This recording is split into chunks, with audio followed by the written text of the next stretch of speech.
In verse 27 there, where he says, whoever does not bear his own cross and come after me cannot be my disciple. Yeah. We have the benefit of hindsight and knowing what happened to Jesus being crucified. But what would they have made of this? What would the disciples have thought about that? Yeah. Well, it's true that we have the hindsight of, first of all, knowing resurrection comes afterwards. That's really nice. And secondly, for us now, this idea of bearing our own cross is kind of this, maybe not noble, but beautiful image, because the cross means so much spiritually and emotionally to us now. In Jesus' time, the cross was just a symbol of a horrible, shameful, public way to die, humiliating way to die for the worst of criminals. And so it would not have had there wouldn't have been a lot of glory associated with it at all. Jesus is telling us to really take on the worst possible thing we can imagine, to be willing to go through the worst possible thing. That would mean the end of everything we know and value to follow him. And again, that's the type of thing we think about it, and it's intimidating. It's scary. It sounds impossible. But the Lord does call us to it. And if we were looking at other scriptures, we would get a lot of encouragement in saying the Lord also helps us fulfill this. You know, he's not calling us to rely purely on our own strength. But yeah, I think it would be even more shocking for Jesus' listeners than it is for us. Jason.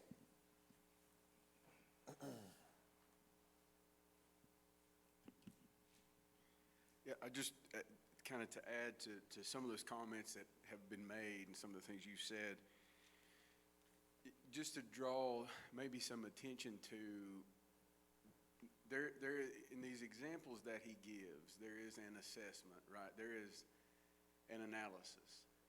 There is a first sit down and count your costs. Yeah. Deliberate. So there's an evaluation, right? Which is kind of then when you read this verse 33, anyone who does not renounce all that he has cannot be my disciple. There is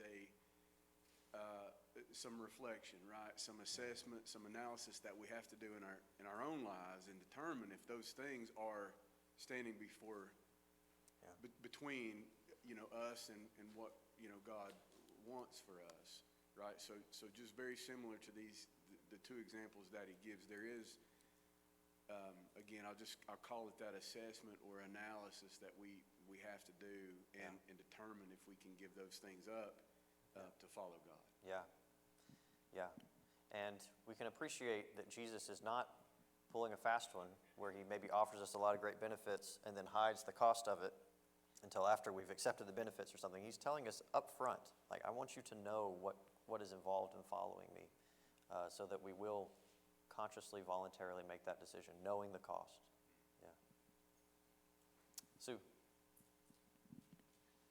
I think also it doesn't necessarily mean like a 401 just to give it up. Yeah. It's how we use that money, because it's his money to begin with. And of course, we know the lesson of the talents. We need to use that money to glorify him. Yep, that's right. That's a great observation, Sue. Giving it up may not always mean like walking away. It may just mean transforming the way you use that. Paul is I think, a great example of this in the New Testament. He encounters Jesus on the road to Damascus, gives up everything to follow him. Doesn't mean that he sells all his possessions and becomes a beggar in the street or something, but his whole life, all of his resources, all of his training, all of his connections, it all gets totally reoriented towards serving Christ. And he says it in Galatians, I've been crucified with Christ. It's no longer I who live, he lives in me. Yeah, so the way we use things might have to be totally transformed. Great observation. Well, Jesus has just a little bit more to say about this teaching on the sacrifice and the commitment that's involved in following him before we move into chapter 15. So let's look at this as well. Since you've already got the microphone, Sue, would you be willing to read verses 34 and 35? Salt is good, but if salt has lost its taste, how shall its saltiness be restored? It is of no use either for the soil or for the manure pile. It is thrown away. He He who has ears to hear, let him hear. Okay, so this teaching probably sounds pretty familiar to us. We're probably kind of familiar with this teaching from the Sermon on the Mount in Matthew chapter 5, where we read this same idea. And there, when Jesus talks about salt and salt losing its taste and how it's no longer worthy, it's no longer worth anything if that happens, there he's talking about how we are the salt of the earth. We are the light of the world. But again, if salt loses its flavor, it's no good. And in the same way, if a lamp is hidden under a basket, that lamp is not benefiting anybody. So that's the context where we're probably most used to this statement about salt. But here in Luke, Jesus gives the same teaching, but in the context, this time it's not actually about our role of representing God to the world and showing his character to the world. Here in this context, it's about our commitment to following Jesus.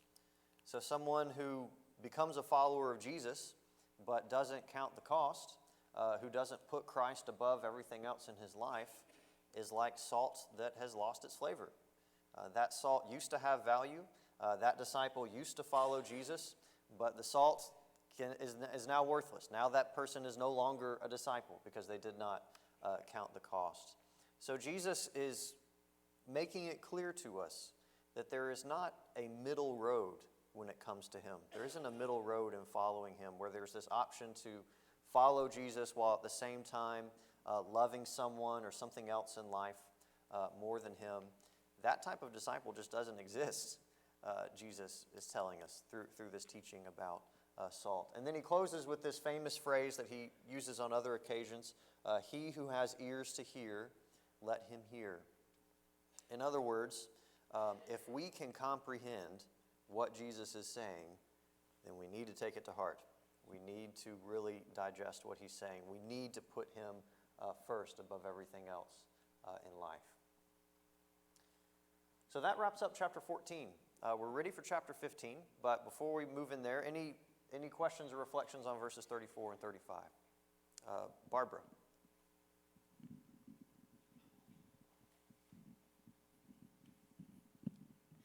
It reminded me of a story of a man who worked with another man and for 20 years or so, and then that coworker died, and he went to the funeral, and he heard all about how this person was a wonderful church elder and was so good in the church.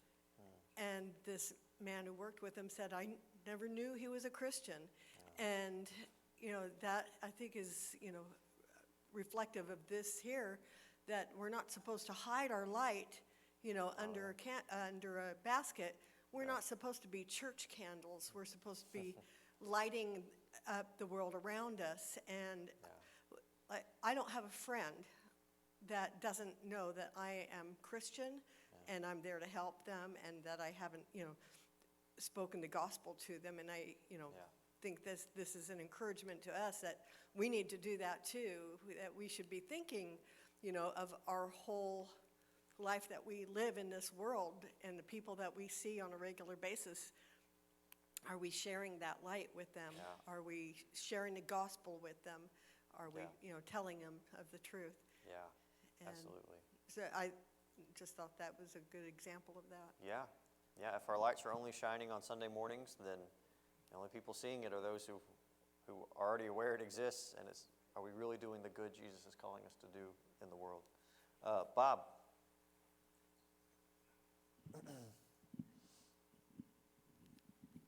Lee, I know you want to move on. No, it's okay. Well, It's okay. one comment before we go, okay? Yeah. This reminds me of an illustration of, let's say, for example, that I have a cure for cancer. I have a cure for COVID or whatever it is, and I keep it to myself. What good is it? That's the same analogy the writer's talking about in salt. When the salt has lost its saving power, what good is it? So we have to let our light shine so men can see our good works and glorify God. Absolutely. And oh yeah, that's true. It will also affect you. Yeah. Chelsea is like the first minute I saw you, it was like sunshine. Yeah. I mean, I was like, we need your sunshine. Yeah. I miss you. Yep. And it's because like And, I mean, and if you have the Holy Spirit, then we should all be living that. Yeah, yeah. Sorry. Yeah, and we'll see here in the next verse in chapter 15 how Jesus is not just letting his light shine when he's in the synagogue or something. It's shining in every context, even when humans may not think it's necessarily appropriate. So we'll see that here in the next verse. Sue, I'll get the microphone to you. Thank you.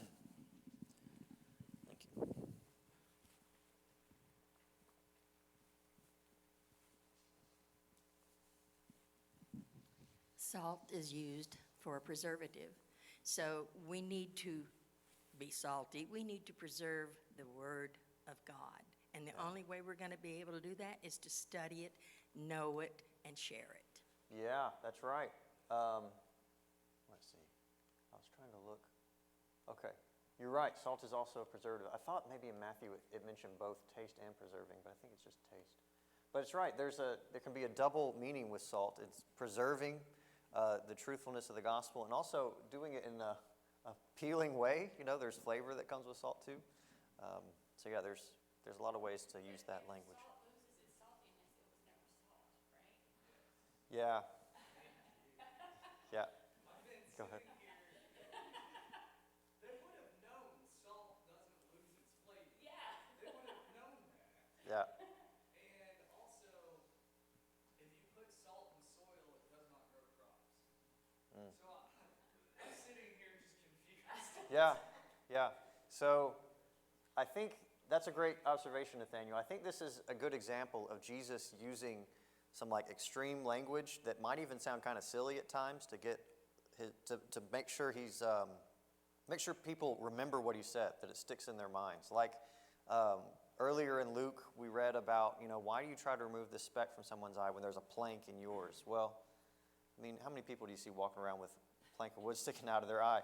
And I think it's a little similar here. Salt doesn't really actually literally do what Jesus is saying, but it's because of that people would, I think, remember what Jesus is talking about.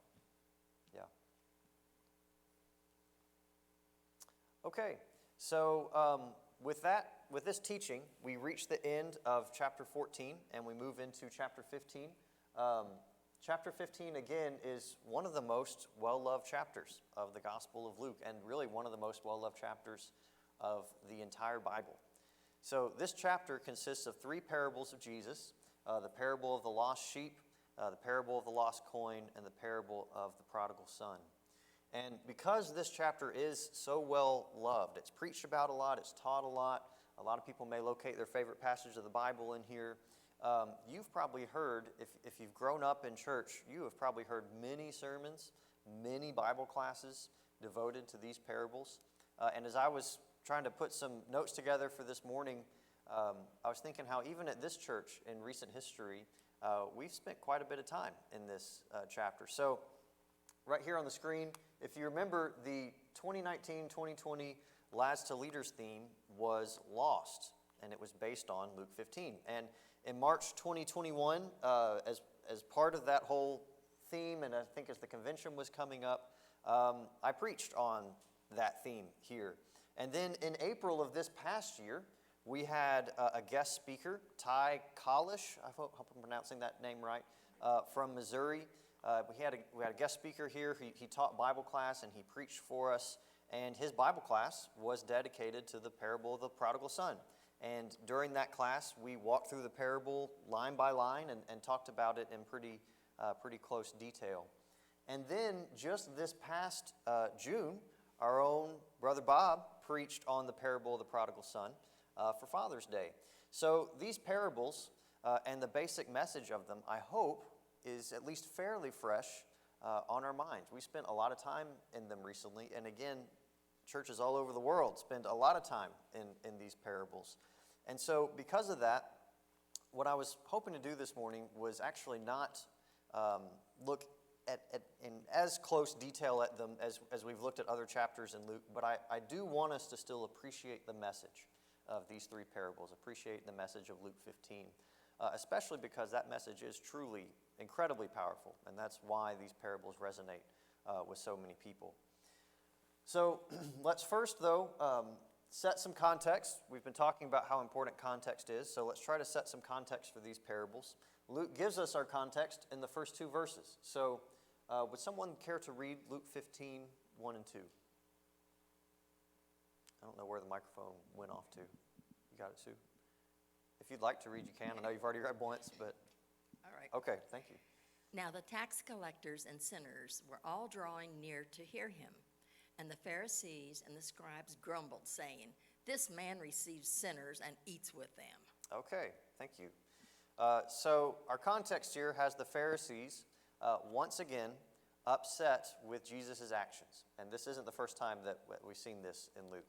And the Pharisees are especially upset about the company Jesus keeps, and specifically the people he eats with. So tax collectors and sinners, Luke tells us, tax collectors and sinners are coming to Jesus, and Jesus is not only receiving them, he's even eating with them. So near the beginning of Luke, way back in Luke chapter 5, this is near the beginning of Jesus' ministry, the Pharisees made this same complaint when Jesus called Levi, is what he's called here in Luke. He's also called Matthew in the Gospel of Matthew. When Jesus called Levi, who was a tax collector, and Levi invited Jesus to his house to dine with him, and he also invited his friends, who were also tax collectors and other folks who would probably be kind of on the fringes of society. So this isn't the first time that this concern has been raised. And this concern about who Jesus eats with is especially appropriate at this point in Luke in light of what Jesus was doing in chapter 14. What was he doing in chapter 14? He's eating a meal, right? He was sharing a meal with Pharisees. He was invited to a dinner there. So these 2 chapters, Luke 14 and Luke 15, they're connected by this theme of table fellowship. But this time in Luke 15, Jesus is not having table fellowship with respectable, honorable Pharisees and other folks. This time he's having table fellowship with a very different class of people. And we've talked before in here about the importance of table fellowship in Jesus' world. Sharing a meal with someone in Jesus' time created kind of like a covenant bond between the people who ate together. It was a much more intimate thing than it is often in our culture, even though it still carries importance in our culture. And we've also talked in here before about the importance of group boundaries in Jesus' time, in Jesus' world. It's been a while since we've talked about that, but I hope that sounds at least kind of familiar when I mention group boundaries. Jesus' world was much more group-oriented than ours, and that made it important to determine who belongs in what group and keep the boundaries between those groups pretty sharply defined. And tax collectors and sinners were part of a group that belonged on the margins of society. People in this group were typically looked down upon by, first of all, by people who were like wealthy and elite and honorable, but also just anyone who took their Jewish faith seriously. These were people who were looked down upon. So Jesus eating with them, Jesus eating with tax collectors and sinners, sends a signal to everyone else. It sends a signal that he is willing to associate with those on the fringe of society.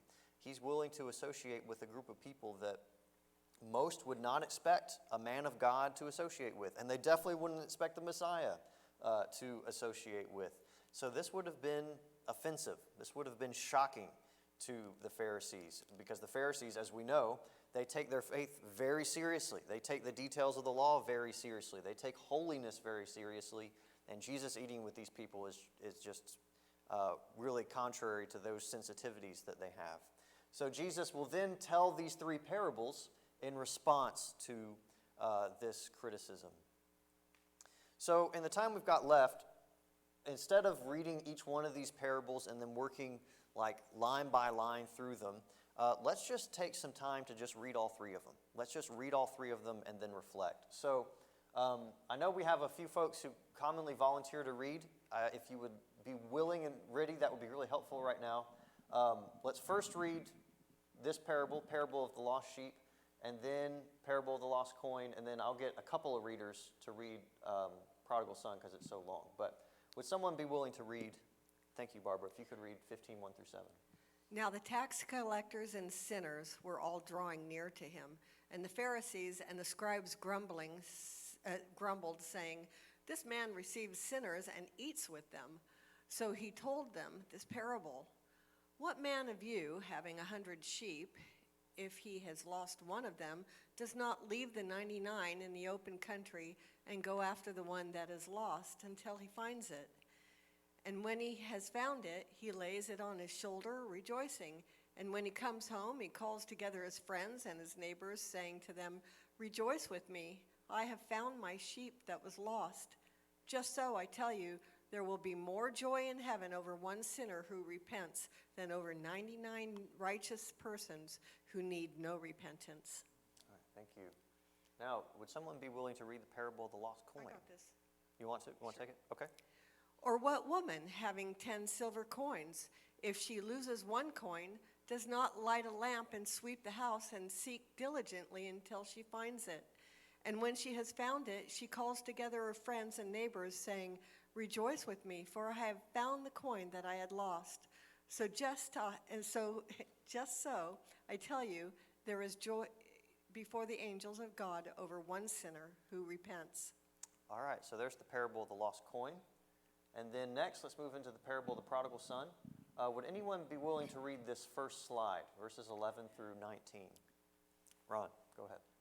And he said, "This was a man who had 2 sons, and the younger of them said to his father, 'Father, give me my share of property that is coming to me.' And he divided his property between them. Not many days later, the younger son gathered all that he had and took a journey into a far country. And there he squandered his property in reckless living.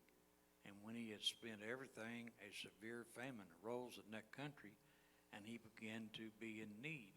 So he went and hired himself out to one of the citizens of that country, who sent him into the fields to feed pigs. And he was longing to be fed with the pods that the pigs ate, and no one gave him anything. But when he came to himself, he said, 'How many of my father's hired servants have more than enough bread, but I perish here with hunger?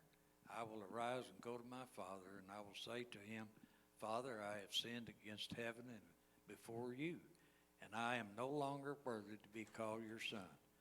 Treat me as one of your hired servants.'" All right. Come on in, Miss Joan. Good morning. No, it's okay. Would someone be willing to read this next slide, verses 20 through 29?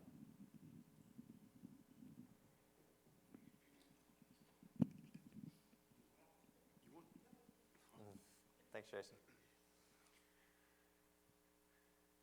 Is this it? Is this?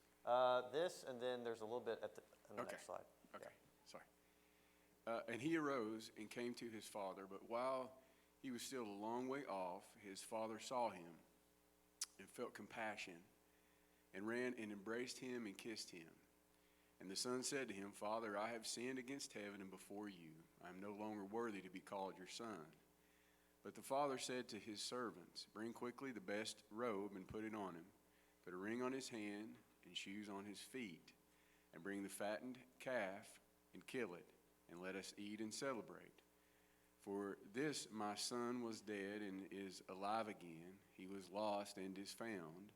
And they began to celebrate. Now his older son was in the field, and as he came and drew near to the house, he heard the music and dancing. And he called one of the servants and asked what these things meant. And he said to him, "Your brother has come, and your father has killed the fattened calf, because he has received him back safe and sound." But he was angry and refused to go in. His father came out and entreated him. But he answered his father, "Look, these many years I have served you, and I never disobeyed your command. Yet you never gave me a young goat that I might celebrate with my friends. But when this son of yours came, who has devoured your property with prostitutes, you killed the fatted calf for him." And he said to him, "Son, you are always with me, and all that is mine is yours. It was fitting to celebrate and to be glad, for this your brother was dead and is alive. He was lost and is found. All right, thank you, Jason. So we've got only about 6 minutes left. I've got some reflections on these parables, but instead of me just talking kind of like I always do, let me just open it up first and give you all the opportunity. What do you see in these parables teaching us about Jesus' actions as he's eating with tax collectors and sinners? And of course, Jesus isn't just concerned with his actions here. He's actually talking more about God the Father's actions. And of course, we believe Jesus is God and things. But so what do you see these parables teaching us about Jesus' actions, and what do you see them teaching us about God? I'll just throw that out for all of us. Any question or any reflections or thoughts on that? Barbara. It seems that he's more,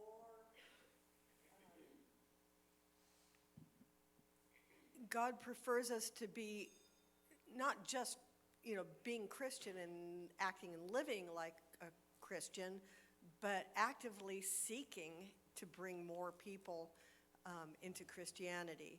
Yeah. That us engaging in that work is pleasing to him, and that when we do find someone and we help them and we bring them into Christianity, that heaven is rejoicing over this, and God's more pleased at that than being, just living a Christian life. Yeah. Except that living a Christian life includes that. Right. So Right. I think that Jesus is telling the Pharisees also that there's no class system here. We're supposed to be bringing people to God, no Right. matter who we are, Right. and no matter who they are. Yeah. So keeping in mind, the Pharisees, of course, they want a very close relationship with God. That's why they take their faith so seriously. Well, Jesus here is saying, well, my actions actually align very closely with God's actions. So you tell me which one of us is more like God right now. And that's kind of the in between the lines. The Pharisees are not acting like the shepherd or the woman who's lost the coin. Jesus is. He's going out to the tax collectors and sinners. Yeah. Joan. That's okay. This parable always isn't dear to me because it says, to me, no matter how you sin, how bad your sin is, you are not so bad that God won't forgive you if you seek Him. Yeah. Yeah. And I've had people say, well, I'm just too much of a sinner. No, you're not. Yeah. God loves everybody. He just wants us to be obedient children. That's right. That's right. Absolutely. And not just that He'll forgive, which He will even seek us out when we've wandered away. Yeah. Yeah. He will search for us. Go ahead, Bob. Yes, I would like to add also the fact that he did not chastise these people when they came back. We should look on the person and say, where have you been? What took you so long? He didn't do that. He made them feel comfortable when they came back. Right. And I think that's what we should do also. That's a lesson for us. Absolutely. Yeah. The first words were not, he wasn't folding his arms waiting for his son to walk up to him. He ran and embraced him. Yeah. Nathaniel.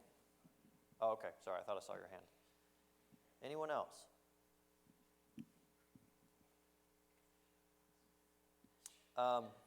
Just in the couple minutes we have left, if there's no other reflections, I just want to make two observations that really have already been made, but I'll just say them again so we walk away with them. The first two parables can kind of get overlooked because the prodigal son is so powerful, but the first two really show us the main character seeking what is lost. God actively seeks us when we wander away from Him, and that's a really powerful image, and I'd like us to really appreciate that. And then the third parable, I'd like us to appreciate the Father and how much actual shame and humiliation he's willing to endure. Puts up with is not even the right way of putting it. He's just willing to endure it out of love for his sons. The son demanding his inheritance, that's reason to probably just disinherit that son, maybe reason to cut him off from the family entirely, but he lets the son go. the son, when he comes back, the father to run to him. That's not the most proper thing to do in Jesus' world, but the father doesn't care. His love for his son overwhelms that. And then the other son who refuses to come to the celebration. This is a public celebration, like the whole town is being invited. It would be a shameful thing for the father to have a son refuse to come. That would be very public. Everyone would know what that is signaling when the son refuses to come. The father could have demanded that his son come. He could have punished that son in some way, maybe even disinherited him. He didn't do that. He went to the son and tried to persuade him, hey, come to the banquet. It shows us God is not operating by the standards of the world. In Jesus' world, the father would have been expected to operate on principles of honor, what's honorable for him to be doing in this situation. God is not operating that way. Love for his children overrides all that. That's the controlling principle for the Lord, love for his children. And so it should be our controlling principle as well. So that was the second bell. Thank you all for being here. We'll dismiss and have worship in a few moments.